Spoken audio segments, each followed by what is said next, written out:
সূর্যাস্তের পর এবং সূর্যোদয়ের আগে এই শহরে যাওয়া নিষিদ্ধ। শহরের প্রবেশের মুখে ঝোলানো একটি বোর্ড, তাতে বড় বড় করে লেখা এই নিষিদ্ধ বাণী। কিন্তু কেন? কারণটা কি? কোনো ভৌতিক রহস্য?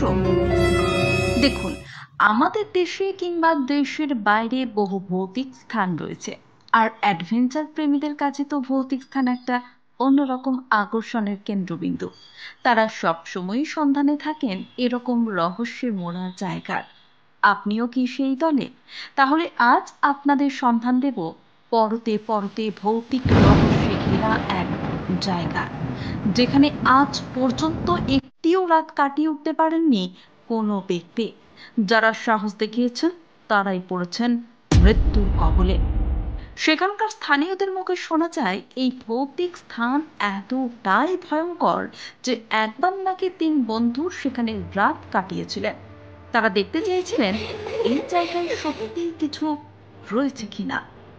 জানা যায় রাত তো তারা কাটিয়েছিলেন, কিন্তু পরদিন ফেরার পথে 3 জনেই দুর্ঘটনার কবলে পড়ে মারা যান। বিশ্বাস করুন আর নাই করুন, ভারতের সবচেয়ে ভয়ঙ্কর স্থানগুলির মধ্যে অন্যতম এই স্থানটি। রাত তো দূরের কথা, দিনের বেলাতেও ভুলেও কেউ এর আশেপাশে যান না। এমনকি ভারতীয় প্রত্নতাত্ত্বিক জরিপ বিভাগের নির্দেশ অনুযায়ী সূর্যাস্তের পরে ও সূর্যোদয়ের আগে কাউকেই এই দুর্গে প্রবেশ করতে দেওয়া হয় না। ভাবছেন জায়গাটা কোথায়? রাজস্থানে। রাজস্থান মানেই আমাদের চোখের সামনে ভেসে ওঠে বড় বড় দুর্গ আর মরুভূমির ছবি। আর এই রাজ্যেই রয়েছে অনেক রহস্যে ঘেরা জায়গা। তার মধ্যে অন্যতম ভানগড় দুর্গ। রাজস্থানে আলওয়ার জেলায় অবস্থিত এই দুর্গ উত্তর ভারতের অন্যতম ভূতুড়ে স্থান হিসেবে বিবেচিত।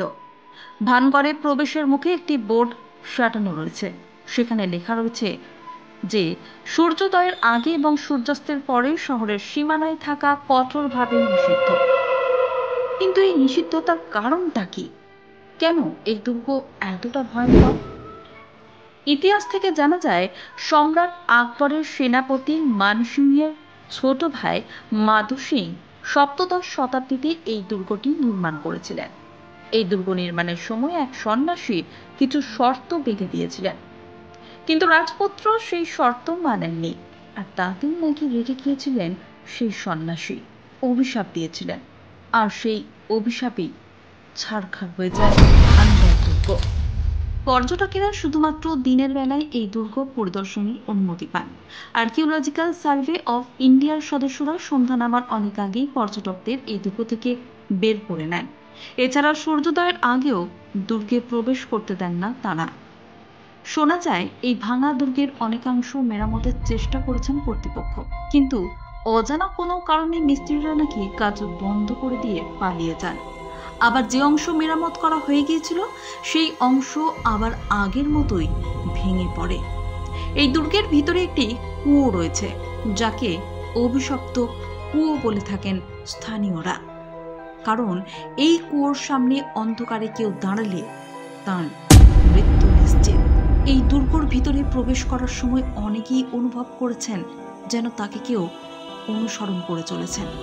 আবার বিভৎস বিভৎস আওয়াজও শুনেছেন অনেকে। আপনিও একবার যাবেন নাকি রাজস্থানের এই ভানগড় দুর্গে রোমাঞ্চকর অনুভূতি নিতে? আপনি ভূতে বিশ্বাস করুন বা না করুন, সংস্কৃতি এবং ঐতিহ্যের ধারাবাহিক এই ভানগড় দুর্গে ঘুরে আসতেই পারেন। তবে সাবধান, সূর্যাস্তের আগে এবং সূর্যোদয়ের পরে যাবেন। কেমন লাগলো ভিডিওটি? ভালো লাগলে চ্যানেলটি সাবস্ক্রাইব করে দেবেন, আর যদি আপনি ফেসবুক থেকে দেখে থাকেন তাহলে অবশ্যই একটা ফলো করে দেবেন।